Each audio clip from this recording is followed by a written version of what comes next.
نو کی ملکیت پر بھی مقدار اور کمیت کے لحاظ سے کوئی حد نہیں لگائی۔ جائز ذرائع سے جائز چیزوں کی ملکیت، جبکہ اس سے تعلق رکھنے والے شرعی حقوق و واجبات ادا کیے جاتے رہیں، وہ 2.5% جو بینک سے لیا جاتا ہے بلا حد و نہایت رکھی جا سکتی۔ روپیہ، پیسہ، جانور، استعمالی اشیاء، مکانات، سواری، غرض کسی چیز کے معاملے میں بھی قانوناً ملکیت کی مقدار پر کوئی حد نہیں۔ پھر آخر تنہا زرعی جائیداد میں وہ کون سی خصوصیت ہے جس کی بنا پر صرف اس کے معاملے میں شریعت کا ملان یہ ہو کہ اس کے حقوق ملکیت کو مقدار کے لحاظ سے محدود کر دیا جائے یا انتفاع کے مواقع سلب کر کے ایک حد خاص سے زائد ملکیت کو آدمی کے لیے بیکار کر دیا جائے؟ یہ چیز اسلام کی روح سے جائز نہیں ہے۔ اس سے آگے بہت لمبا چوڑا وقت نہیں ہے، میں اس کی تفصیل میں نہیں جانا چاہتا۔ یہ ہے وہ جو کہا گیا کہ اسلامی نظام ہے، زمین پہ بے حد و نہایت روپیہ جتنا جی چاہے جمع کر لیا جائے، جہاں جی چاہے انویسٹ کر لیا جائے، اس سے جو کچھ آئے گا وہ اس کا منافع ہوگا۔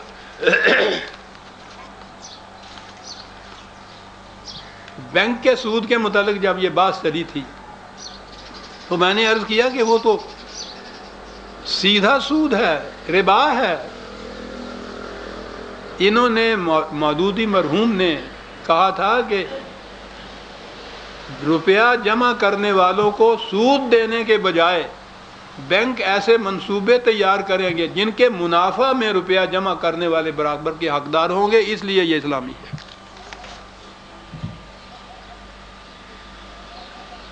اور اس وقت جس وسیع پیمانے کے اوپر عالمگیر حیثیت سے یہ نظام ہمارے یہاں جاری ہے وہ ہم سب کے سامنے ہے، یہ سب کچھ ہے۔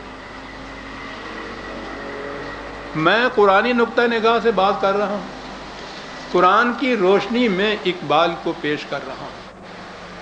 اقبال نے ان تمام گوشوں کے اوپر نگاہ دوڑائی، قرآن کا معاشی نظام پیش کیا۔ اس نے جیسا میں نے عرض کیا ہے، زمانے کے تقاضوں سے جو انقلاب آ رہا تھا اس وقت دنیا کی معاشیات میں، بڑی حد تک سرمایہ دار ممالک بھی رفاہی مملکت ویلفیئر سٹیٹ تک آ چکے ہوئے ہیں۔ ان کے ہاں یہ باتیں ہیں کہ اگر سود کے بغیر کام نہیں چلتا تو زیرو ریٹ کا سود بنا دیا جائے، وہ ایک ٹیکنیکل سی بات ہے، یعنی یہ چیز وہاں بھی ہے۔ لیکن ہمارے ہاں آپ دیکھیے کہ یہ ساری چیزیں مزارعت، مزاربت، مشارکت، بینک کا انٹرسٹ، یہ ساری چیزیں اسلامی قرار دی گئی ہیں۔ اقبال نے زمانے کے تقاضوں کو دیکھ کے کہا تھا کہ زمانے کے انداز بدلے گئے، نیا راگ ہے، ساز بدلے گئے، پرانی سیاست گری خار ہے، زمین میر و سلطان سے بیزار ہے۔ گیا دور سرمایہ داری گیا، تماشا دکھا کر مداری گیا۔ لیکن اس کے بعد جب اس جنگل میں ناچنے والے مور کی نگاہ اپنے پاؤں پر پڑی ہے تو سارے رنگین پر سمٹ کر رہ گئے۔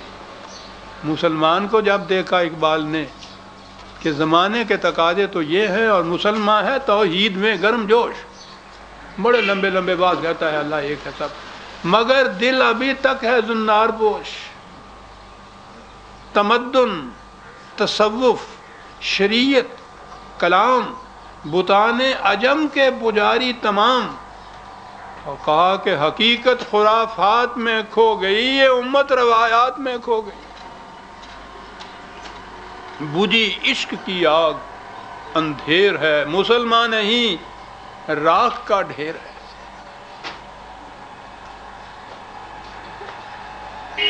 ان قوموں میں جو کچھ ہو رہا ہے وہ اپنی منفعت تو کم از کم دیکھ رہی ہیں۔ یہاں تو یہ سوال ہی نہیں ہے، یہاں تو فیصلے ہوتے ہیں کہ 1000 برس پیشتر کے قانون سازوں نے جو انسان تھے ہمارے آپ کی طرح، ان کو خدائی سند حاصل نہیں تھی، ان کے اس دور کے جو فیصلے جتنے بھی ہیں سرمایہ داری کے متعلق، وہ سارے کے سارے اسلامی شریعت کے روح سے یہاں فائز کیے جاتے ہیں۔ اسی لیے اقبال کی ایک نظم ہے، آخری کتاب ان کی ہے ارمغان حجاز۔ میں کئی دفعہ اپنے درسوں میں اس نظم کا حوالہ دے چکا ہوں، ابلیس کی مجلس شورا۔ خدا آپ کو فرصت دے اور ذوق ہو تو اس نظم کو ضرور گہری نظر سے پڑھیے گا۔ عجیب و غریب تبصرہ کیا ہے، تنقید کی ہے اقبال نے دور حاضرہ کے تمام مختلف اہم شعبوں کے اوپر۔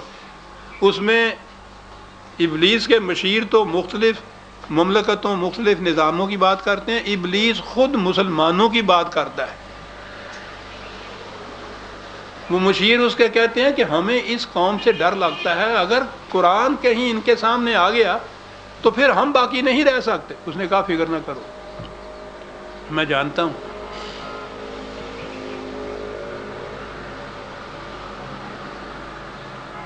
کہا اس نے کہ یہ ہماری صحیح پہم کی کرامت ہے، ابلیس اور اس کے مشیروں کی صحیح کامت، یہ ہماری صحیح پہم کی کرامت ہے کہ آج صوفی و ملا ملوکیت کے بندے ہیں تمام، ہے طواف و حج کا ہنگامہ اگر باقی تو کیا، کند ہو کر رہ گئی مومن کی تیغ بے نیام۔ اور ان کو اطمینان دلایا ہے کہ جانتا ہوں میں یہ امت حامل قرآن نہیں، جانتا ہوں میں یہ امت حامل قرآن نہیں، ہے وہی سرمایہ داری بندہ مومن کا دین، جانتا ہوں میں کہ مشرق کی اندھیری رات میں بے ید بیضا ہے پیران حرم کی آستی۔ کہا اس لیے ہمیں فکر کی کوئی بات نہیں ہے، طریقہ اس کا یہ ہے کہ مست رکھو ذکر و فکر صبح گاہی میں اسے، پختہ تر کر دو مزاج خانقاہی میں اسے،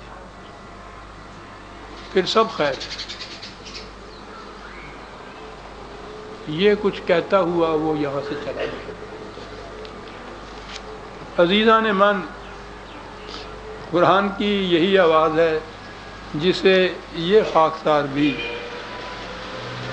اس لاہور میں گزشتہ 25 سال سے اور ویسے 50 سال سے پکارتا چلا جا رہا ہوں، پکارتا چلا جا رہا ہوں۔